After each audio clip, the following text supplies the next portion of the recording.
We now know that both the US and Canadian government can illegally collect and use your data. How then are we ever to convey our discontent other than through demonstration and protest?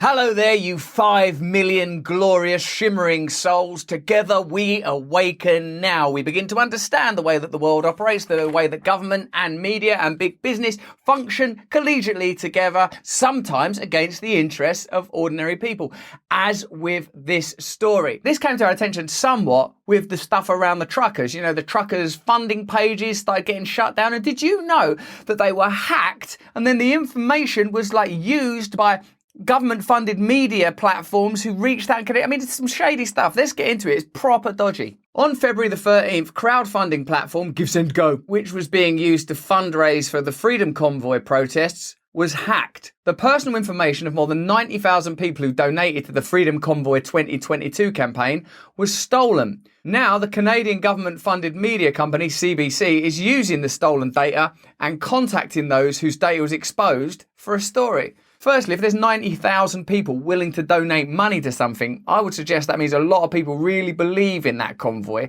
And this has echoes of the narratives around Trump, doesn't it? Oh, these deplorables, these fringe people. Well, it seems like there's a lot of people who are interested in this movement. Now let's get on to the meat of the matter. Edward Snowden, a friend of the show, tweeted, "Now that the promised invasion has failed to materialise, maybe we could take another look at the story that was breaking when the White House was suddenly overcome with a mysterious and inexplicable desire to change the news cycle." Obviously, what Snowden's referring to is the apparent imminent war in Russia and revelations that the CIA are continuing to bulk capture data, your data. This is from Jacobin, which I believe is a right-wing organisation, if I know all the different wings that there are. We now know so much about the hijinks of the post-war American national security state, we tend to forget that it wasn't always the case.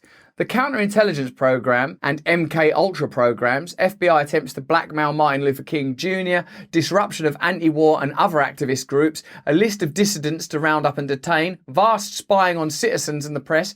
Many of us might be able to rattle off these outrages off the top of our heads now, but were it not for some intrepid reporters and the church and Pike committees in the 1970s, the American public would have stayed blissfully unaware any of it had ever even happened. Sometimes I find it hard to hold in my head that all those events and stories that sometimes feel like they're in the realm of conspiracy are actually real. This stuff, I guess, has been going on for a long time. It's food for thought ever since we learned last Thursday that the CIA has been carrying out its own bulk surveillance program that crossed over to the domestic front, stretching, if not outright violating, the legal ban on the agency carrying out domestic operations. They're not meant to be doing that. The revelation came from an April 2021 letter made public on Thursday from Senators Ron Wyden and Martin Heinrich, calling on the CIA to make extensive declassifications about the program, along the lines of earlier declassifications of NSA and FBI spying programs. While the letter is heavily redacted, it gives us some strands of information. The senators run through the history, entirely blacked out, of Congress's attempts to limit and in some cases prohibit the warrantless collection of Americans' records, and notes that the CIA's bulk data collection was going on throughout this period. This suggests the agency was collecting data on Americans at least as early as May 2014, when the House passed the USA Freedom Act to rein in NSA surveillance, and possibly even earlier when the bill was first introduced in 2013. So the Act said stop it, but what they actually did was carried on doing it. The letter also charges that the program was run entirely outside the statutory framework that Congress and the public believe govern this collection, and without any of the judicial, congressional, or even executive branch oversight that comes with FISA collection. In other words, the CIA program doesn't even have the patina of oversight that other mass surveillance programs do, where the court established by the Foreign Intelligence Surveillance Act, meant to act as a watchdog, effectively serves as a rubber stamp that routinely allows all manner of oversteps. Finally, the letter notes, this basic fact has been kept from the public and even from Congress, and the nature and full extent of the CIA's connection was withheld even from the Senate Select Committee on Intelligence. Translation: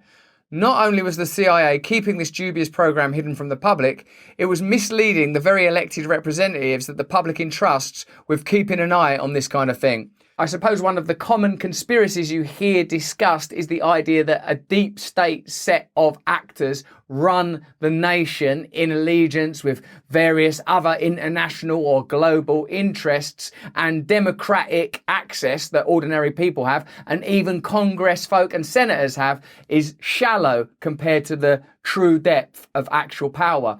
And a story like this is an indication that in spite of what's happening cutaneously on the surface of political life, at depth, real power is continuing to do whatever it requires.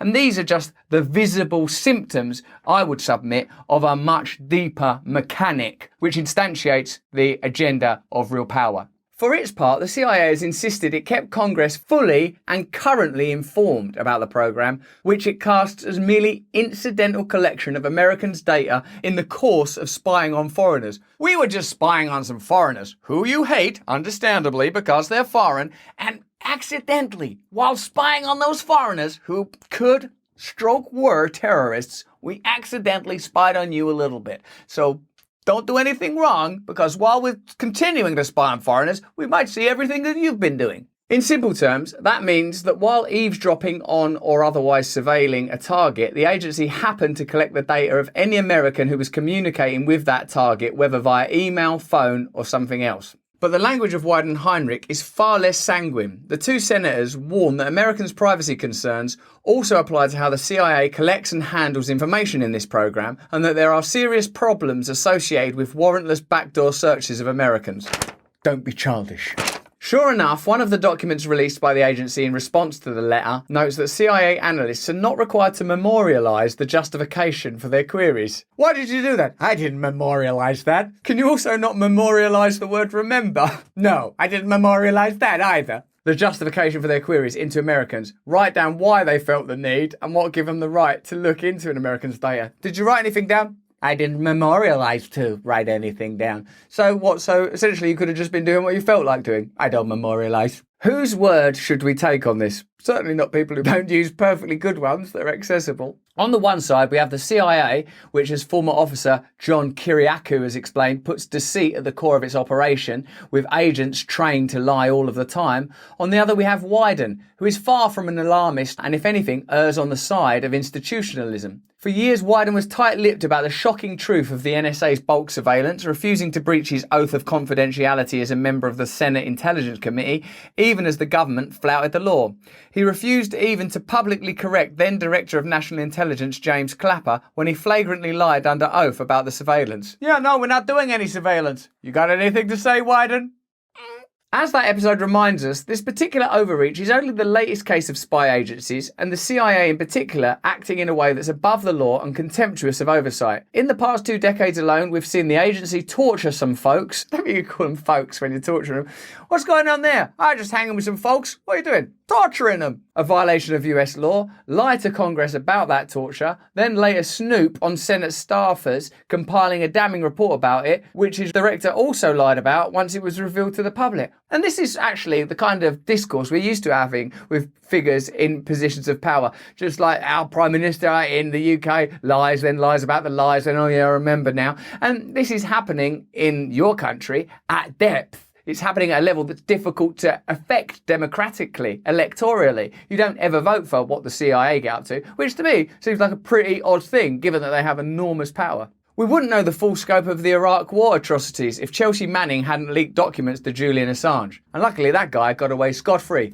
Wait, oh no, he's still in jail, withering away into nothing without trial. We wouldn't know about the NSA's mass data collection if Edward Snowden hadn't leaked documents to Glenn Greenwald, who, as we all know, is a right-wing fascist. And we didn't know about this CIA program until 2 senators released a letter to the public about it. Just imagine what else we don't know. That's a belief that I've long held, that the function of most government clandestine operations is to protect us from the reality of how we are governed. Our privacy doesn't mean anything. They can surveil and gather data and use it with impunity. What's happened in Canada is truly, genuinely shocking. People's bank accounts are being investigated. confiscated, assets are being frozen, information is being hacked and distributed. And this is like a country that's meant to be sort of casual, relaxed Canada under the coiffure do of adorable Trudeau. What's happening? And when do we have the ability to democratically interact with that process? The only option that you have is to protest, to take to the streets. And when you do that, you'll be called a fascist or right-wing or whatever is conveniently available to shut down your dissent. We now have a historical context that suggests that government agencies, particularly in the United States of America, will meddle with dissenters, will do whatever it's required to shut down protest and demonstrations that are outside of the democratic process. What fascinates me about what's happened in Canada recently is the way that this story is told in the mainstream media. We're continually asked to pay attention to what it seems to me is a fringe component of that protest. Extremist views, potential right-wing affiliation, when in the main it seems like people are simply saying what they are explicitly saying. We don't want to be mandated into vaccination, 90% of people have been vaccinated, what's going on?